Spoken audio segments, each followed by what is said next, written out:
I'm Svitek, 360 Creative Coach, and in this episode, I want to talk about a notion that is very difficult to grasp and really understand, but one that is truly, truly powerful, right? And that is the notion that you should never deny someone their suffering, right?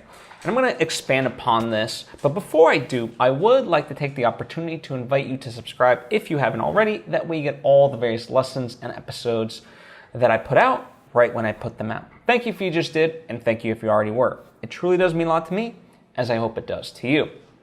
So let's really get into this, right?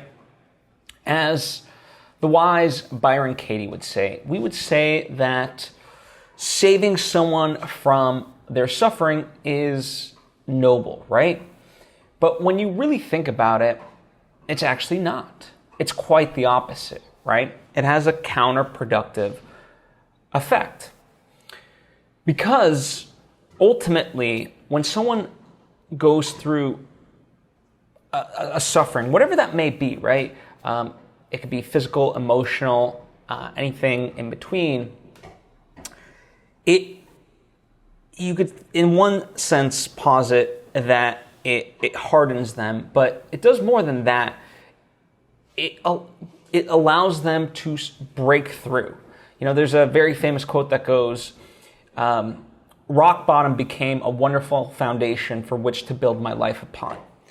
And it's kind of really true, right? Anyone who overcomes hardships, they then discuss how that hardship ended up being the most meaningful part of their life and turn things around for them. So in that moment, right, it's very difficult, and we want to help and we want to alleviate pain and suffering from people, but it also doesn't get them to where they're meant to be. And in fact, I think about this, I don't have kids of my own, but in that way, you know, the term helicopter parents and what helicopter parented children became really is a result that they didn't get to scrape their knees, they didn't get to try things, right? And just having that trust that they can do certain things on their own. And the thing about this is, as we speak about it in any capacity, whether it's with kids or adults, you know, friends or whoever, whatever the relationship may be,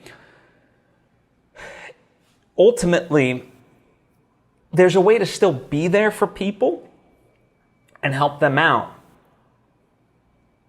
but without them becoming codependent, let's say, or without you forcefully pushing yourself onto the situation, right? And it's a fine line. And, you know, in Rabbi Steve Letter talks about this, that the Jewish faith, often the answer is always, it depends, right? And in that sense, defining where that line is very hard in that regard for me to articulate, because it always depends on the situation. It needs to be and should be contextual. But one of my other big principles is this idea that deep down we generally know the right answer.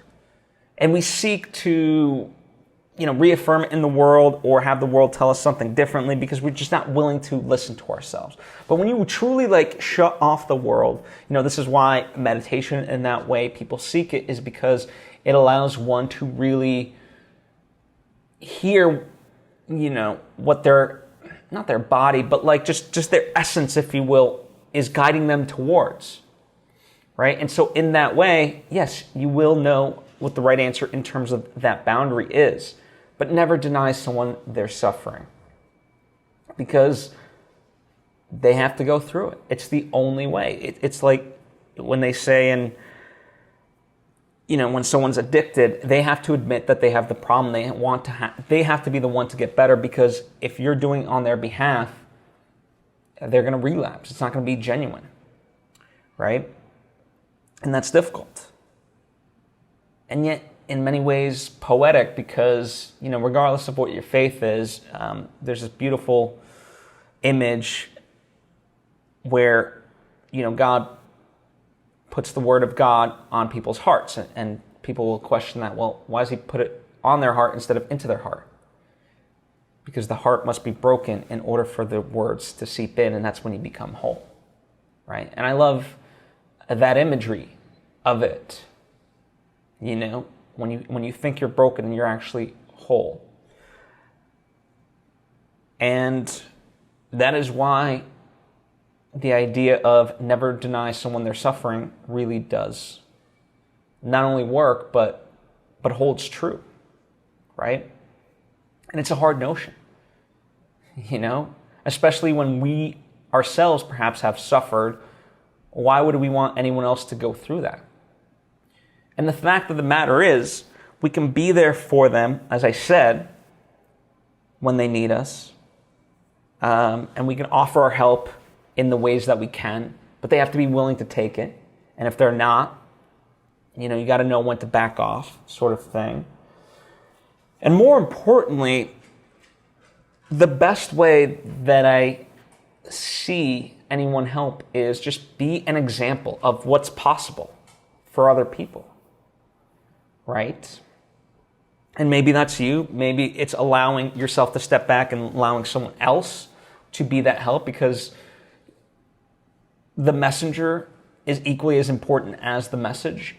There's things that have been told to me in my life that hasn't resonated, and then someone else has said it, and then the original person got mad. I'm like, I've been saying that to you for years.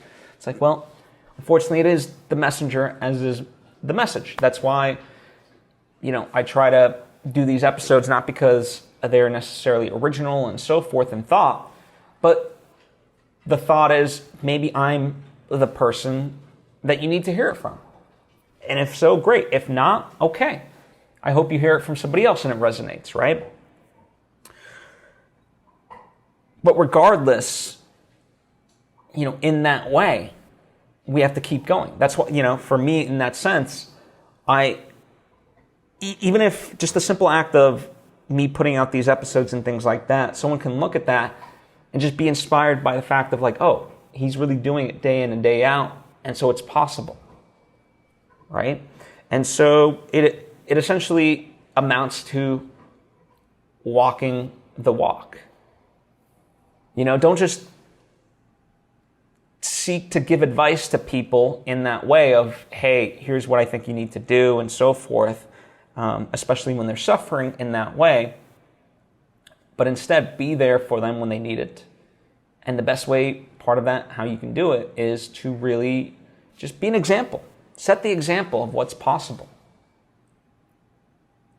Every single day, how do you handle when you're angry? How do you handle, breakups, or when someone wrongs you, or whatever it may be, right? How do you choose to respond?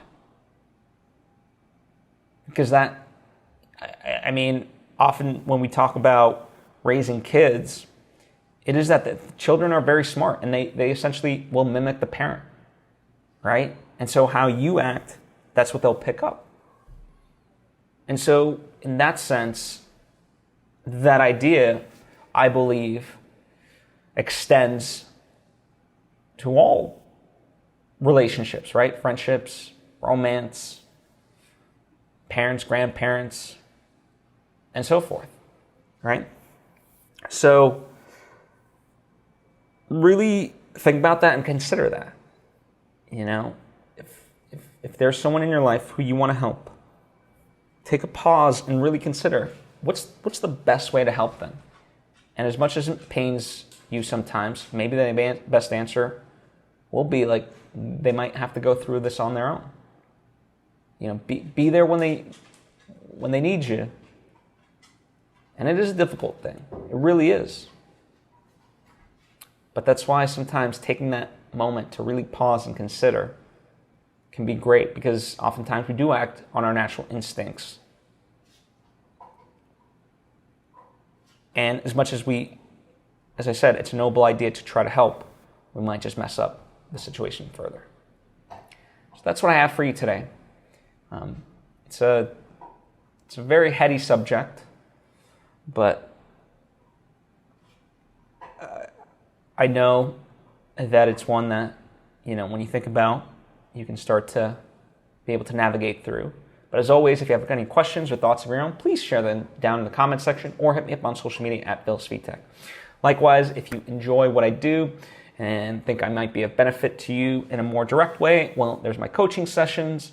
And if that's too steep of a price, well, of course, I have my Patreon page, patreon.com/PhilSvitek, where we can still interact directly in the various tiers that I provide for you.